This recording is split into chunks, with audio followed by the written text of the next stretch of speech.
guys to my YouTube channel Travel with Alok। Please यार आप लोग सब्सक्राइब नहीं कर रहे हैं, आप व्यू तो कर रहे हैं।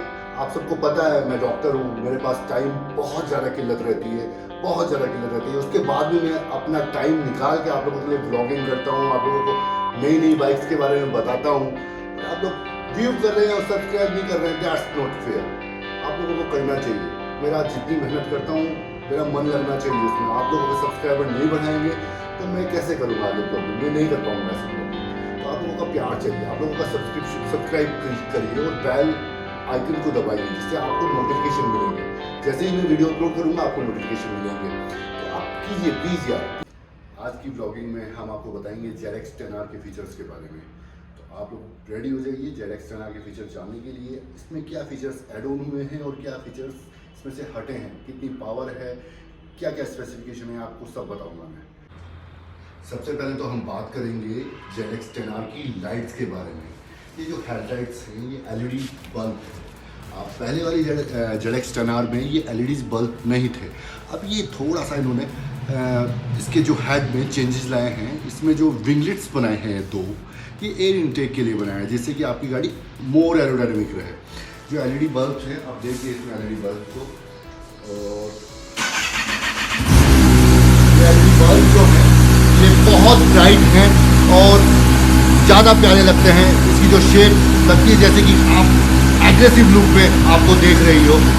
तो इन LED लाइट्स के बारे में मैं आपको बोल रहा था, ये चेंजेस किए हैं और ये विंगलेट्स बनाए हैं इनके अंदर। इसके अंदर आप देखेंगे ये एयर जाने के लिए डक्ट हैं, और जो डक्ट्स हैं ये आउटसाइड निकलती है एयर, बाहर इसके जो फ्रेम के अंदर से बाहर निकलती है, जिससे गाड़ी को ज़्यादा स्टेबिलिटी मिले। गाड़ी जब फास्ट स्पीड पे होती है तो वो अच्छा एरोडायनेमिक्स के साथ में, रोड के साथ में चिपकी रहे। तो ये फर्स्ट चेंजेस है आपके इसके अंदर। अब आपको मैं इसके मीटर के बारे में दिखाता हूँ, डिस्प्ले के बारे में दिखाता हूँ। डिस्प्ले इसका चेंज कर दिया गया है पहली वाली बाइक से। जैसे कि आप इसका डिस्प्ले देख रहे हैं, इसका डिस्प्ले TFT स्क्रीन में डाल दिया गया है, और स्पीडोमीटर देखिए आप कितना प्यारा दिखाई गया है, किस गियर में गाड़ी चल रही है वो सब आपको डिस्प्ले में मिलता है। इसमें डिफरेंट टाइप के मोड्स डाले हुए हैं गाड़ी में। जैसे कि आपको अभी ये स्पोर्ट मोड में है, अगर मैं आपको चेंज करके दिखाऊं तो ये अब जाएगी दूसरे मोड में चली जाएगी, और दूसरा मोड रोड मोड है। वैसे तो इसमें 4 मोड डाले हुए हैं इन्होंने। एक और मोड है जिसे रेन मोड बोलते हैं। जब रेन होती है तो ट्रैक्शन ज़्यादा चाहिए होता है बाइक को रोड के ऊपर, क्यों स्कीट ना करे वो। तो ये आप डिफरेंट मोड्स को इस्तेमाल कर सकते हैं।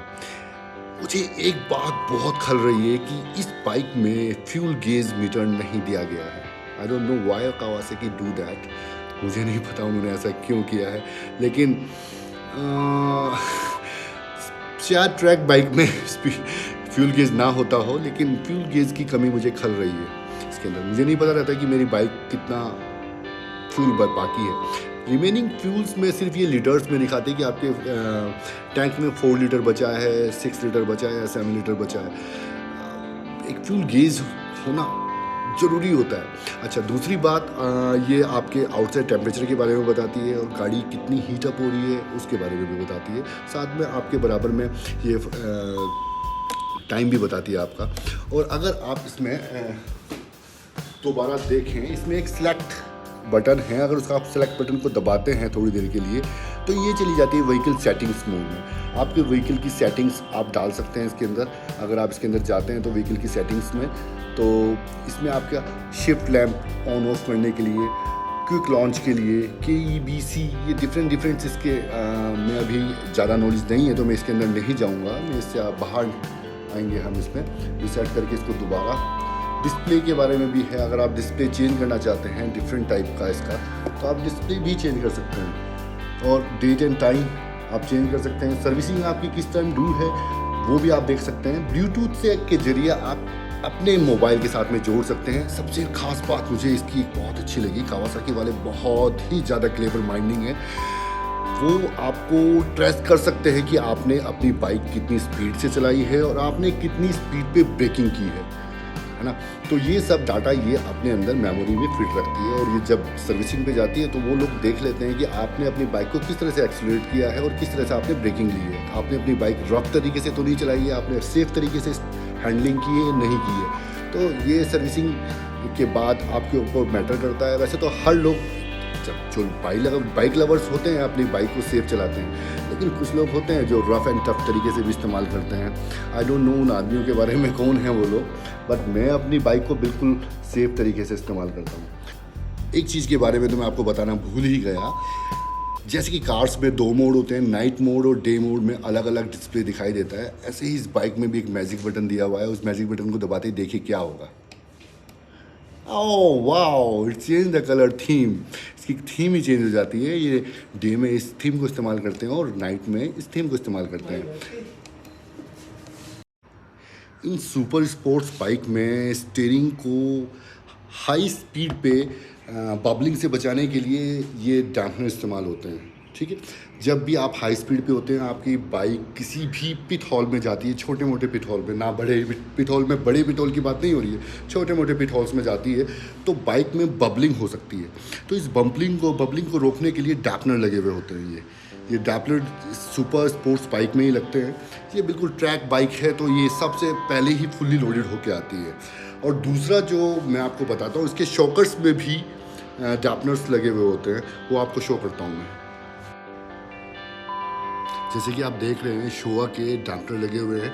ये शोकर जब पिट हॉल में जाता है तो इनमें बबलिंग होने के चांसेस डिसबैलेंस हो जाते हैं, एक शोकर दूसरे शोकर से, तो उनको डिसबैलेंस को रोकने के लिए शोआ का डैम्पनर लगा हुआ होता है। ये लोग चाहते हैं कि आपकी गाड़ी बिल्कुल स्टेबल होकर चले, एक्सीडेंट प्रूफ रहे। आप दूसरी चीज़ देखिए, ब्रेम्बो के ये ब्रेक्स इस्तेमाल किए गए हैं इसके अंदर। ब्रेमो वर्ल्ड क्लास ब्रेकिंग में फर्स्ट क्लास है, तो ये लोग इसी के इस्तेमाल करते हैं। पीछे की टेल लाइट्स के भी अंदर काफ़ी चेंजेस किए हुए हैं। पीछे की टेल लाइट्स में LED इस्तेमाल की गई है। ब्रेकिंग के साथ में ये बड़ी तेज़ चलती है। पहले जो बाइक्स थी मेरे पास, तो उसमें जेड शेप में LED लाइट चलती थी, लेकिन अब इन्होंने चेंज कर दिया है। आप देखिए लाइट्स कितनी ब्राइट लग रही है, बहुत ब्राइट लाइट्स है। अब ये जो साइड के इंडिकेटर्स हैं, ये भी LED डाल दी गई है इसके अंदर। ये बड़ा ही सिंपल दिखाया गया है। इस स्पोर्ट बाइक में, सुपर बाइक में ये काफ़ी अच्छे कर सकते थे लोग, लेकिन उन्होंने नहीं किया साथ में। लेकिन इन्होंने बहुत बड़ा चेंज एक अपने एग्जॉस्ट में किया। पहले जो एग्जॉस्ट आते थे वो इतने अच्छे नहीं हुआ करते थे, ये शेप में नहीं हुआ करता था। तो अब इसकी एग्जॉस्ट की साउंड बहुत प्यारी कर दी गई है। आफ्टर मार्केट लोग बहुत एग्जॉस्ट लगाते हैं, लेकिन आई थिंक सो मैं अभी 1 साल तक किसी एग्जॉस्ट को, 6 महीने तक किसी एग्जॉस्ट को चेंज नहीं करूँगा, बिल्कुल यही इस्तेमाल करूँगा। अब इस एग्जॉस्ट के साथ में इन्होंने कैटालिटिक कन्वर्टर लगाया हुआ है नीचे। ये कैटालिटिक कन्वर्टर दिखा रहा हूँ मैं आपको। कैटालिटिक कन्वर्टर लगाया गया है। ये इंडियन रूल रेगुलेशन के हिसाब से लगाया जाता है, जिससे कि गाड़ी में पोल्यूशन कम हो और गाड़ी की साउंड जो है वो कम हो। एक्चुअली में पूरा का पूरा फुल सिस्टम हो सकता है इसके अंदर। ये अगर डीकैट कर दिया जाए तो आपको एक फुल सिस्टम बन सकता है। आगे जो हेडर्स हैं इसके अंदर, ये हेडर्स टाइटेनियम के हैं। आप इनका डिफरेंट कलर देख रहे होंगे, ब्लूइश कलर दिखाई दे रहा है। ये ब्लूइश कलर इसके टाइटेनियम की वजह से। टाइटेनियम इस्तेमाल होती है, बहुत ज़्यादा हीटअप चीज़ मेटल होती है, तो उसके ऊपर हीट बहुत ज़्यादा असर ना दिखाए, तो इसलिए वो लोग टाइटेनियम के इस्तेमाल करते हैं। इसकी जो फ्रेमिंग है, आम बाइक्स में मैंने जो फ्रेमिंग देखी वो प्लास्टिक की ये लोग इस्तेमाल करते हैं, लेकिन ये बिल्कुल ही एल्युमिनियम अलॉय है कोई, जो बहुत हार्ड है और बहुत ज़्यादा प्यारा है और बहुत ज़्यादा मजबूत भी दिखाई दे रहा है मुझे। तो ये सुपर बाइक्स जितनी ज़्यादा पावरफुल होती हैं, उतनी ज़्यादा मजबूत फ्रेमिंग की भी होती हैं। आम बाइक्स में ये प्लास्टिक में इस्तेमाल होता है, लेकिन इसमें ये एल्युमिनियम अलॉय के अंदर है। राइडिंग पोजीशन में भी काफ़ी चेंज किया है। जो वॉइजर है ये थोड़ा सा अपलिफ्ट किया है, जिससे आदमी स्पेशली जब हाई स्पीड पे होता है तो वो टैकिंग हो जाता है, तो जो विंड ब्लास्ट होती है, विंड ब्लास्ट आपको ऊपर से निकलती है। पहली वाली बाइक में वॉइजर थोड़ा नीचे था, तो ब्लास्ट आपको डायरेक्ट लगता था, तो आप ज़्यादा हाई स्पीड पे ज़्यादा फोकस नहीं कर पाते। लेकिन अब वॉइजर में से आप इसको फोकस कर सकते हैं बिल्कुल अच्छी तरीके से। इससे इसकी सीटिंग जो पोस्चर है अब ज़्यादा एग्रेसिव बना दी गई है। ज़्यादा एग्रेसिव इन द सेंस कि आगे जो हैंडल बार है वो थोड़ा डाउन कर दिया गया है, और जो इसके पैडल्स हैं वो थोड़ा कुछ mm ऊपर उठा दिए गए हैं, जिससे आप टैंक के ऊपर अच्छी ग्रिप बना सकें। जब आप लीन पोजीशन में जाएं तो आपको ये बाइक टैंक से सपोर्ट दे, जिससे कि आप अच्छा लीन कर सकें। दूसरा इसके टैंक के ऊपर भी अब टैंक पैड लगा के दिया गया है। आपको फुल्ली गाड़ी अपलोडेड करके दी गई है। पहले ये चीज़ें नहीं आती थी, और सबसे बड़ी बात मैं आपको बताऊं इसके बारे में, इन लोगों ने सुपर स्पोर्ट बाइक में अब पिलन सीट हटा दी है।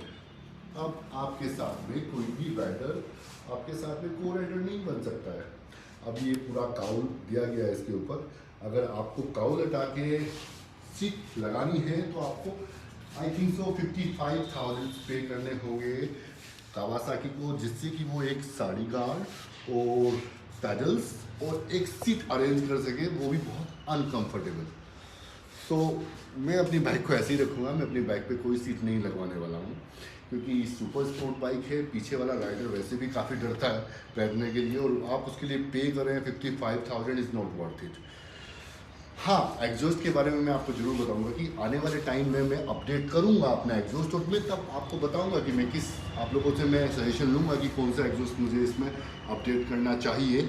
आप लोग बताएंगे मुझे इसके बारे में भी, तो अगली वीडियोस में हम इस बारे में भी बातें करेंगे थोड़ी सी। अब टायर्स के बारे में हम बात करें आपकी, ये टायर्स जो हैं ट्रैक टायर लगा रखे हैं। ट्रैक टायर मीन्स ये लोग अगर हम उनको रोड पर इस्तेमाल करेंगे तो ये बहुत जल्दी ख़त्म होते हैं। तो ये फुल्ली ट्रैक बाइक है, तो इसलिए अब इन चीज़ों को तो हमको झेलना पड़ेगा इन चीज़ों के साथ में, क्योंकि हमें तो रोड्स पे चलना है इनके साथ में। तो कोई बात नहीं, लेकिन ये ग्रिपिंग बहुत अच्छा रहता है। जब भी आप रोड पे लीन करेंगे या रोड पे इसको फास्ट स्पीड पे चलेंगे तो ये आपको बिल्कुल रोड के साथ में चिपका के रखेंगे, काफ़ी अच्छा फ्रिक्शन देते हैं। पिछला टायर का साइज़ 190 है। मैं आपको बताता हूँ, इसमें जो टायर इस्तेमाल किए हैं ब्रिज स्टोन के टायर इस्तेमाल किए गए हैं, और उसका जो साइज़ है वो है 190 55 ZR 17 MC 75W। ठीक है। अब पहले वाली बाइक में आई थिंक सो 180 का था मेरा G900 के अंदर, लेकिन इसमें 190 का दिया हुआ है tyre. So it's a very powerful tyre.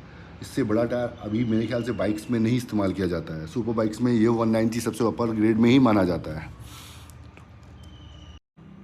जैसे कि आप देख रहे हैं कि इसमें 2 रेडिएटर इस्तेमाल किए गए हैं। पहला रेडिएटर जो है वो है कूलेंट से कूल करता है, दूसरा रेडिएटर जो है वो है ऑयल कूलर। तो ये गाड़ी जल्दी से हीट अप नहीं होती है। इसको ठंडा करने के लिए 2 रेडिएटर, एक ऑयल रेडिएटर और एक कूलेंट रेडिएटर दिया गया है पहले से ही। अब हम डिज़ाइन के बारे में बात करें तो निंजा का लोगो दिया गया है ऊपर, नीचे ZXR की स्ट्रिप डाली गई है, वाइट ग्रीन कलर की 2 स्ट्रिप्स डाली गई जो पीछे की तरफ जा रही है। यहाँ पे 10R लिखा हुआ है, और पीछे जो काउल है वो ग्रीन कलर का है, और इसके नीचे ZX 10R का पूरा लोगो दिया गया है। कावासाकी रेसिंग टीम ने इसके ऊपर अपना स्पेशल लोगो दिया है, जिसे हम कावासाकी रेसिंग टीम पूरा इन्होंने अपना लोगो डाला गया है कि ये ट्रैक बाइक के लिए इस्तेमाल किया जाता है। कावासाकी रेसिंग टीम ने इसको डेवलप किया है पूरा का पूरा। पीछे वाले पिलन सीट पे थोड़ा सा अच्छी तरीके से लिखा हुआ है निंजा। देखिए निंजा जो आपको दिखाई दे रहा है इनग्रेव किया हुआ है, ये पूरा का पूरा लेदर इनग्रेवेशन लेदर में लिखा हुआ है पूरा का पूरा, तो बहुत प्यारा लगता है ये। दूसरी साइड भी बिल्कुल ऐसे ही ZX 10R लिखा हुआ है, और ऊपर लिखा हुआ है कावासाकी रेसिंग टीम। इधर आपकी स्ट्रिप्स डाली गई हैं ग्रीन कलर की 2 जो एरोडायनेमिक्सली दिखाई देती हैं, जैसे एयर चलती है, और आगे 10R और निंजा का लोगो दिया गया है। ये बहुत प्यारा लगता है। आगे ये जो हेडलाइट्स हैं, ये विंगलेट्स पहले जो बाइक्स आती थी उनमें स्पेशली विंगलेट्स हमें आउटसाइड में लगाने पड़ते थे एरोडायनेमिक बनाने के लिए ज़्यादा हाई स्पीड पे, लेकिन अब ये विंगलेट्स इन्होंने इनबिल्ट कर दिए हैं इसके अंदर ही। ये आपके एरोडायनेमिक को बढ़ाने के लिए दिखाए गए। आगे नीचे हॉब दिया गया है, ये एयर इनटेक के लिए दिया गया है, जिससे कि आपकी कंबशन आपका बहुत प्रॉपर तरीके से हो और एयर अच्छी तरीके से गाड़ी के अंदर जाए।